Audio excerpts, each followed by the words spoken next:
Have you ever found yourself struggling to achieve your fitness goals, so you just give up? This was me almost 2 years ago, and I thought that maybe I just didn't have the genetics to achieve the physique that I wanted. Thing is, after months of research and trial and error, I stumbled upon a solution that got me looking from this to this. So in this video, I'm going to show you simple solutions and give you a checklist so that you too can achieve these life-changing results. But first, you need to understand the mistakes that led me to gaining a ton of fat unintentionally so you can avoid them. So for context, like a lot of guys in their early and mid-20s, out of college, I was really trying to take my fitness seriously. I had a few years without results because I was mostly just reading competing ideas on different bodybuilding forums. But eventually I stumbled upon a book that was heavily researched, and it helped me understand the basics of putting on muscle and proper nutrition. And so from that moment on, I started to change the way that I ate and focus on my training. But one day I was at the gym, and at this point I had a couple years of weightlifting under my belt, when I experienced every lifter's worst fear come true. They swapped the squat racks for Smith machines. They ask you how you are, and you just have to say that you're fine when you're not really fine. I'm just kidding. But I overdid it on a lift and got injured. Now, I was a bit in denial and was convinced my injury would heal quickly enough, so I kept eating as if I were training hard and in muscle building mode. But months and months passed and my injury didn't heal.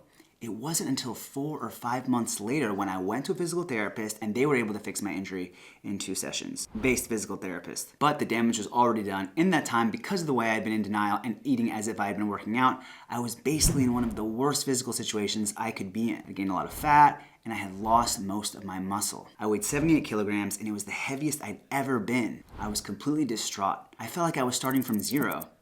Not even zero, like negative 100. And all of this could have been avoided if I had just not made 2 big mistakes. The first one was ignoring my injury, which if I had taken it seriously early, would have stopped it from getting worse. So make sure you take your injuries seriously when you notice them. And the second mistake I made was not eating the correct amount based on my physical activity. I should have scaled down the food when I scaled down the exercise. Those 2 big mistakes cost me months, if not years, of progress, and it's critical to avoid them if you don't want to decimate your progress like I did. But there is a trick that helped me overcome what seemed like an insurmountable challenge. Even though I felt like I was starting at negative 100, I had learned a lot about nutrition those years lifting, and I knew that I had a huge advantage for losing weight that would make the process much easier, all while maintaining my muscle. And it's that at this point in my life, I was vegan, and I was exclusively getting my protein from plants. Now, you might be thinking, wait, wouldn't being vegan make it harder to lose weight and keep muscle? Well, the secret has something to do with plant protein. I'll explain. But first, we need to understand the theory of weight loss. So to lose weight, it's actually not rocket science. You need to eat fewer calories than you burn. There are no magic foods that do the trick for you. Well, actually I lied. There actually are. But I'll get into that later. In theory, you could lose weight eating pizzas and burgers, but it'd be very difficult. Have you ever had an entire bag of chips and then 20 minutes later you completely forget you ate it and felt hungry again? The reason is because those kinds of foods are not satiating. So it's not that the foods somehow make you fat, but instead it almost feels like you didn't eat. So you either deal with the hunger or you give into cravings. But there is a trick around this, and that's where the plant protein comes in. Plant protein is usually packaged with a key ingredient that makes you feel full and satisfied so you're not snacking, and it minimizes those cravings. And that's fiber. Think about it. Almonds, oats, chia seeds, these are all plant protein sources that are packed with fiber. And it's not just theory. I had a friend who started eating more plant protein, and within weeks, she was seeing numbers on the scale she hadn't seen in years. And she wasn't even trying to eat less. But that's just one person. Does it work for everyone? Well, we have studies that show us that people who eat a completely vegan diet, so the people eating the most plant protein, have the lowest BMIs of anyone, and they're the only dietary group to be considered to have a normal weight on average. Okay, but why could that be? One clue comes from probably one of the most interesting studies I ever found around weight loss and plant protein. I stumbled upon it while reading this book by MD Michael Greger, How Not to Diet. In the book, he details a weight loss study where one group was instructed to eat 500 fewer calories a day and the other to add 3/4 of a cup of a particular food group to their diet every day. And both groups lost the same amount of weight after 8 weeks. So how insane is that? They told one group of people to eat less and one group of people to eat more, and they lost the same amount of weight. Sounds like a dream or a magical food. So what was this food group? It was legumes. So your black beans, lentils, chickpeas. And it's no surprise when you look at their nutrition info. When it comes to fiber, no other food can compare to them. And they have some of the most protein out of all of the plant foods. Put those two together and you've got a life hack for losing weight. But what's so incredible about beans is that not only do they help you feel full, they might even help turn your body into a calorie-burning machine. So going back to How Not to Diet, Dr. Greger talks about how eating high-fiber foods actually prevents you from absorbing some of the calories you eat. So think of oils or bits of food. On a micro level, some of it gets trapped in the fiber and passes through your system. Are you getting my drift?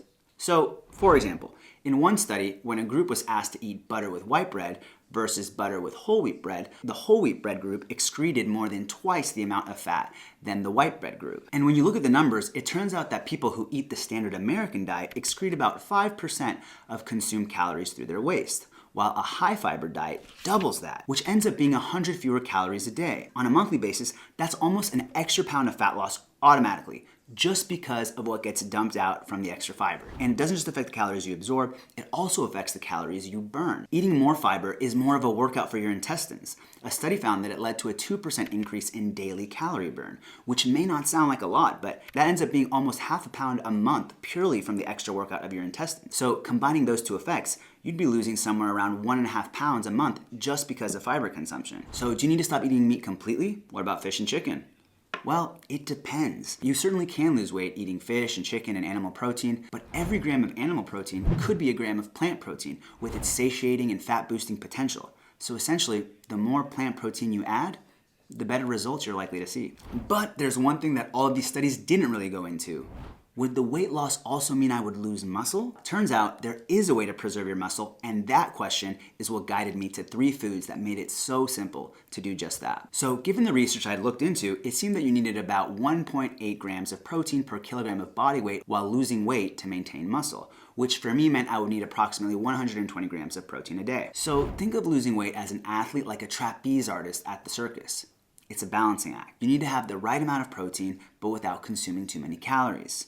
Mess up the balance, and you start cutting into your results. And unfortunately, as I was scouring through nutrition information, I wasn't sure if chickpeas, beans, and lentils were gonna be enough protein. I needed to find a solution, and here's where I stumbled upon 3 foods that made the balancing act so much easier for me. The first food was actually a food I had avoided like the plague before I was vegan. I thought it was unhealthy, I believed a lot of the myths about it, but once I started looking at the research, not only was it healthy, but it's a flippin' good source of protein. And that, my friends, is soy. You can consume soy in so many forms: edamame, tofu, soy milk, to name a few. Let me show you how much protein is in this stuff. A glass of soy milk has 37% of its calories coming from protein, compared to beans that are 20%. Tofu has 40%, and edamame has 34%. But in terms of convenience, I'd say there's nothing quite like soy milk. Throw it in your oats, in your coffee, in your baking, and it'll skyrocket your protein consumption while helping keep calories low. But say you have a soy allergy, or you're just not really sold. The next food is even better than animal products in terms of protein for calories. Not only that, it's got a really meaty texture, so it can be perfect for recipes where you might be using chicken, for example. It's called seitan, and it comes from wheat. This one's a bit harder to find in stores, but you can find it online, or you can make it yourself for cheap. There are tons of recipes out there to make it fast and easy and tasty. It's 77% protein, about the same as chicken breast, but it's even leaner. So like I said, it has a better protein to calorie ratio than chicken breast. But I hear you. You might be gluten-free or you don't like wheat. So the last one is going to be the food for you, and that's yellow peas, but specifically in the form of protein powder. Yellow peas tend to be one of the main components of vegan protein powders because they have a good amino acid profile, and protein powder is so easy to add to your diet in shakes or smoothies. This will make hitting your protein goals a breeze. So since I don't have any intolerances, I could vary between peas, soy, and seitan, but you've got to figure out the combo that works for you. However, with some exceptions like tofu and edamame, these foods tend not to be as good in fiber, so it continues to be a balancing act where these foods should be eaten alongside other legumes, whole grains, and other high fiber foods. That being said, despite that weakness, they still have a leg up on animal protein in the sense that they have no cholesterol and are low in saturated fats. If this is all starting to sound a bit confusing, don't worry.